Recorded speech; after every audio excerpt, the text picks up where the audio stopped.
اللہ رب العالمین والصلاة والسلام علی سید الانبیاء والمرسلین وعلی آلہ بیتہ الطیبین الطاہرین اما بعد فقد قال اللہ تبارک و تعالی فی کلامہ المجید بسم اللہ الرحمن الرحیم قد جاءکم من اللہ نور و کتاب مبین۔ حاضرین افضل، سب سے پہلا تمام حضرات کی خدمت میں اس جشن پر نور کی مبارکباد پیش کرتا ہوں۔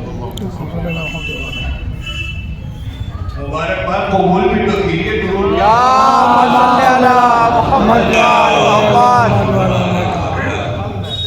عزیزان گرامی، یہ جشن مولا کی ولادت کے موقع پر منعقد ہو رہا ہے۔ 17 رجب کو مولا کی ولادت گزری 13 رجب کو۔ یقیناً کائنات کا ذرہ ذرہ ولادت امیر المومنین میں جھوم رہا ہے۔ میں نے آپ کے سامنے آیت پڑھی کہ قد جاءکم من اللہ نور و کتاب مبین، کہ اللہ نے کہا کہ تمہاری طرف نور آیا اور روشن کتاب آئی۔ کتاب یعنی کہ قرآن مجید، جس کو ہم قرآن کہتے ہیں، اور قرآن کے معنی ہے وہ کتاب جس کتاب کو پڑھا جا چکا ہو۔ میرے بزرگان تشریف فرما اور علماء تشریف فرما ہے، بہتر بتایا کہ قرآن کے معنی ہے وہ کتاب جس کتاب کو پڑھا جا چکا ہو۔ قرآن وہ کتاب جسے پڑھا جا چکا ہو۔ میں ایک ادنا سا طالب علم ہوں، میرا ایک سوال ہے کہ مجھ جیسے مولانا کو یا کسی علامہ کو، مفسر کو اتنی عربی آتی ہے کہ قرآن کے معنی ہے وہ کتاب جسے پڑھا جا چکا ہو، کیا اللہ جو خالق عربی ہے، مالک عربی ہے، کیا اس کو نہیں پتا کہ یہ جو میں کتاب بھیج رہا ہوں اس کا معنی ہے وہ کتاب جو پڑھی جا چکی ہے؟ سوال یہ ہے جب یہ کتاب ہے تو پڑھا کس نے؟ دیکھیے اللہ خالق عربی ہے، مالک عربی ہے، ہمیں آتی تو اللہ نے تو زبانوں کو خلق فرمایا ہے، تو کیا اللہ کو عربی نہیں آتی؟ تو پھر مسئلہ کیسے حل ہو کہ قرآن ہے وہ کتاب جس کتاب کو پڑھا جا چکا ہو؟ تو پڑھا کس نے؟ میں نے ایک جگہ سوال کیا تو کہہ رہے ہیں کہ بات دراصل اتنی ہے کہ حکم خدا سے جبرائیل لے کر چلے، رسول کے سینے پہ قرآن کو نازل فرمایا، جبرائیل پڑھتے چلے گئے، رسول لوگوں کے سامنے پیش کرتے چلے گئے، اور یہ کتاب سے قرآن بنتا چلا گیا۔ میں نے کہا ٹھیک ہے جناب عالی تسلیم کر لیا، لطف آئے گا آپ کو، تھوڑی سی تمیم دو جملے۔ میں نے کہا جناب عالی تسلیم کر لیا کہ جبرائیل پڑھتے چلے گئے، یہ کتاب کا صاحب قرآن بنتا چلا گیا۔ میں نے کہا مگر جواب جو قرآن دے رہا وہ کچھ اور ہے۔ کہنے لگے کیا؟ میں نے کہا قرآن نے پڑھ کر آواز دی وَقُرْآنًا فَرَقْنَاهُ لَا تَقْرَأُ عَلَى النَّاسِ عَلَى مُكْثٍ وَنَزَّلْنَاهُ تَنزِيلًا۔ اللہ نے آواز دی ہے محمد ہم نے تیرے اوپر اس قرآن کو نازل کیا آہستہ آہستہ۔ اس کا مطلب یہ ہے جب یہ نازل ہو رہا تھا تب بھی قرآن تھا، یہ نازل ہونے کے بعد نہیں بنا، جب یہ نازل ہو رہا تھا تب بھی قرآن تھا۔ میں دوسری آیت پڑھتا ہوں، پروردگار نے آواز دی اگر ہم اس قرآن کو لو انزلنا ھذا القرآن علی جبل لرأیتہ خاشعا متصدعا من خشیۃ اللہ۔ اللہ نے کہا اگر ہم اس قرآن کو پہاڑ پہ نازل کرتے تو پہاڑ جگہ چھوڑ دیتا۔ تو پتہ چلا جب یہ نازل ہو رہا تھا تب بھی قرآن تھا۔ اللہ نے دونوں جگہ لفظ کتاب استعمال نہیں کیا ہے، لفظ قرآن استعمال کیا ہے۔ تو پتہ چلا بندے ہوئے دو قسم کے، توجہ، بندے ہوئے دو قسم کے، ایک وہ جنہوں نے نازل ہونے کے بعد پڑھا ہے، ایک وہ جنہوں نے نازل ہونے سے پہلے پڑھا ہے، تو یہ قرآن بنا ہے۔ توجہ، سلامت ہے مولا زندگیاں کرے۔ ایک وہ جنہوں نے نازل ہونے کے بعد پڑھا، ایک وہ جنہوں نے نازل ہونے سے پہلے پڑھا، تو یہ قرآن بنا۔ کچھ ہستیاں تھی وہ پڑھتے چلے گئے، یہ کتاب سے قرآن بنتا چلا گیا۔ توجہ، لطف آئے گا، وہ پڑھتے چلے گئے، یہ کتاب سے قرآن بنتا چلا گیا۔ میں نے پوچھا بتائیے آخر وہ کون سی ذات تھی